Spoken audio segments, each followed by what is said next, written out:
သမီးကတော့ရန်ကုန်တက္ကသိုလ် Environmental Science Major မှာသင်ယူနေတာဖြစ်ပါတယ်။ အခုတော့တတိယနှစ်ဖြည့်ထားရှင်ညီမရန်ကုန်ပါရှင်။ဇာတိမျိုးကကြတော့မော်လမြိုင်မျိုးဖြစ်ပါတယ်။မရဲ့အိမ်မက်ကပေါ့နော်။တနေ့ကျရင်ကိုက own business ပိုင်ရမယ်ဆိုရင်အိမ်မက်ရှိပါတယ်ရှင်။လက်ရှိကကြတော့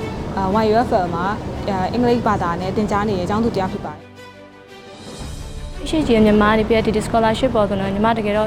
ရမယ်လို့မထင်ခဲ့ဘူးเนาะဒါပေမဲ့ဒီရသွားတဲ့အချိန်မှာအရင်ပြောခဲ့တယ်သူ့ဘဝရဲ့ရည်မှန်းချက်ခြေလမ်းနိုင်အောင်ခြေလမ်းနိုင်အောင်တစ်စင်းချင်းကြော်တက်ပြီးတော့တက်လှမ်းသွားနိုင်မယ်လို့မျှော်လင့်ထားပါတယ်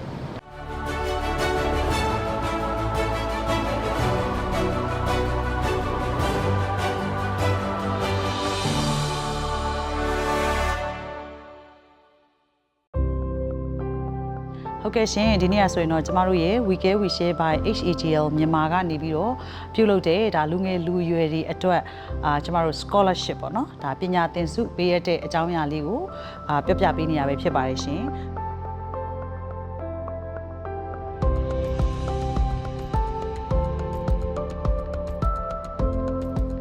်ဒီ payment scholarship ကတော့ကျမတို့the business management and entrepreneurship လို့ခေါ်ရဲပေါ့နော်စီးပွားရေးစီမံခန့်ခွဲမှုနဲ့စုံဦးပညာရှင်ပေါ့နော်ကျမတို့ဒါစီးပွားရေးလုပ်ငန်းရှင်စုံဦးပညာရှင်စတဲ့ဒီကဏ္ဍတွေကိုပေါ့နော်လူငယ်လူရွယ်တွေလေ့လာသင်ယူနိုင်စေရန်ဆိုတဲ့ရည်ရွယ်ချက်အနေနဲ့ကျမတို့ဒီအစီအစဉ်လေးကိုစတင်မိတ်ဆက်ခဲ့ပါတယ်ရှင်မိတ်ဆက်ရတဲ့ရည်ရွယ်ချက်ဟာဆိုရင်တော့ကျမတို့ရဲ့ဒီမြန်မာစင်တာမြန်မာပလာဇာဆိုတဲ့ဒီ project ကြီးကိုတည်ဆောက်ခဲ့တဲ့ HAGL မြန်မာရဲ့ပေါ့နော်ဒီ project ကြီးကိုစတင်ဖွင့်လှစ်ခဲ့တဲ့ဒါတက်တန်းဟာဆိုရင်တော့2015ခုနှစ်ဒီဇင်ဘာလ9ရက်နေ့ကနေကျမတို့ဖွင့်လှစ်ခဲ့တယ်အခု2025ခုနှစ်ဒီဇင်ဘာလမှာဆိုရင်တော့10နှစ်တိုင်ရှောက်လန်းနိုင်ခဲ့ပြီဖြစ်ပါရဲ့ရှင်ဒီလိုမျိုးမြန်မာနိုင်ငံမှာ10နှစ်တိုင်စီးပွားရေးလုပ်ငန်းကိုအခြေချလုပ်ကိုင်နေတဲ့နိုင်ငံခြားရင်းနှီးမြှုပ်နှံမှုကုမ္ပဏီအနေနဲ့ကျမတို့ရဲ့ဒီပေါ့နော်မြန်မာလူမှုပတ်ဝန်းကျင်မှာရှိတဲ့လူငယ်လူရွယ်တွေကိုပြိုးထောင်ပေးခြင်းနဲ့သူတို့အတွက်အခွင့်အလမ်းတွေပေးခြင်းနဲ့အဲ့ဒီအတွက်ကြောင့်မို့လို့ကျမတို့ကဒီ scholarship program တစ်ခုဖြစ်တဲ့ Opening Doors for Youth ဆိုတဲ့ season လေးကိုစတင်ပြီးရေးဆွဲခဲ့တာပဲဖြစ်ပါတယ်ရှင်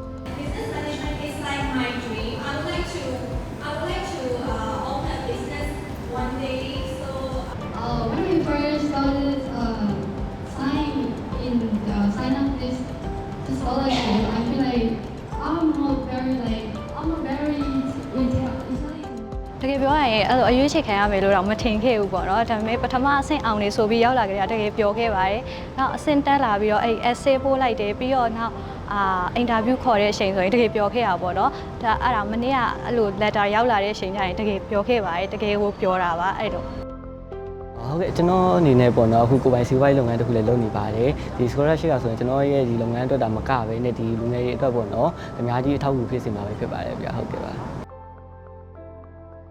ညီမကိုယ်တိုင်ကလည်း business management ကျောင်းသူဖြစ်တဲ့အတွက်ညီမရဲ့အိမ်မက်ကပေါ့နော်တနေ့ကျရင်ကိုက own business ပိုင်ရမယ်ဆိုရင်အိမ်မက်ရှိပါရဲ့ရှင်ဒီအိမ်မက်ကိုအကောင့်ထဲပေါ်ဖို့အတွက်ဒီ business management and entrepreneurship ကတက်လန်းပေးနိုင်အောင်အတွက်ခြေလမ်းတက်လန်းဖြစ်စေရပေါ့နော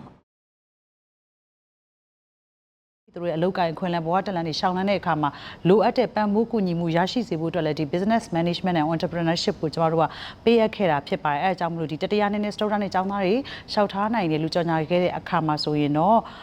ဒီမြန်မာနိုင်ငံတဝန်းလုံးမှာရှိတယ်ပေါ့နော်တက္ကသိုလ် degree college တော်တော်များများကကလေးတွေကနေပြီးတော့ဝင်ရောက်ရှောက်ထားခဲ့တာဖြစ်ပါတယ်အဲ့ဒီရှောက်ထားခဲ့တဲ့လူတွေထဲကမှာပေါ့နော်စီကန်းချက်နဲ့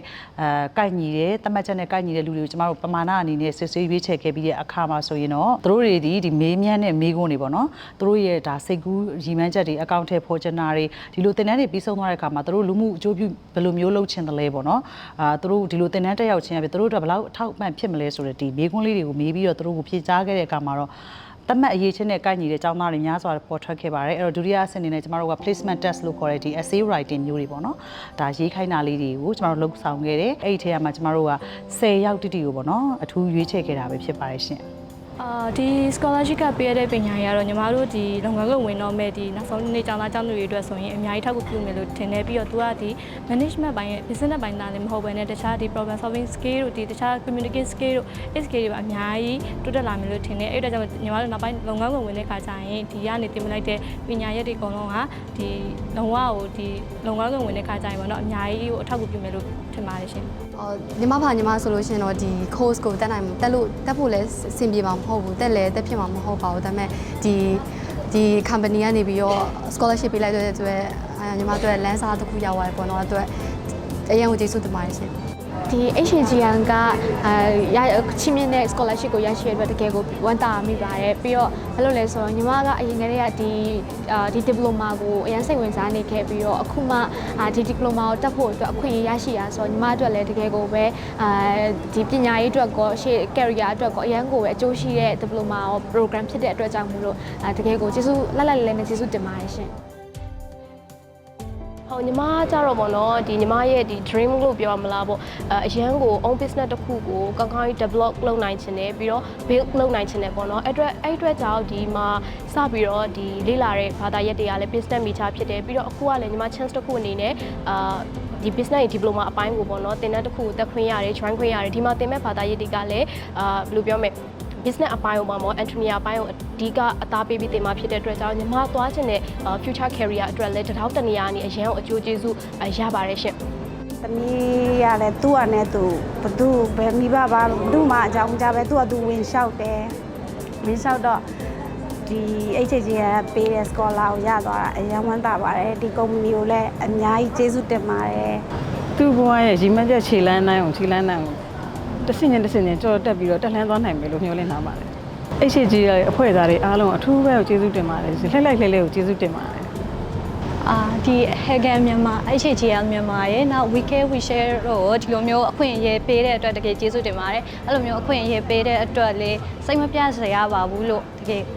တောင်းခံပါတယ်အဲ့ဒါကိုတော့ဒီကနေတဆင့်ကျမတို့ရဲ့ဒီ scholarship program ပေါ့နော်ဒီ business management and entrepreneurship ကိုရရှိသွားတဲ့မောင်နှမတွေအားလုံးကိုလည်းဂုဏ်ယူပါတယ် congratulations လို့ပြောချင်ပါတယ်ရှင်နောက်ထပ်လည်းကျမတို့ဒီထက်ကောင်းနေပေါ့နော်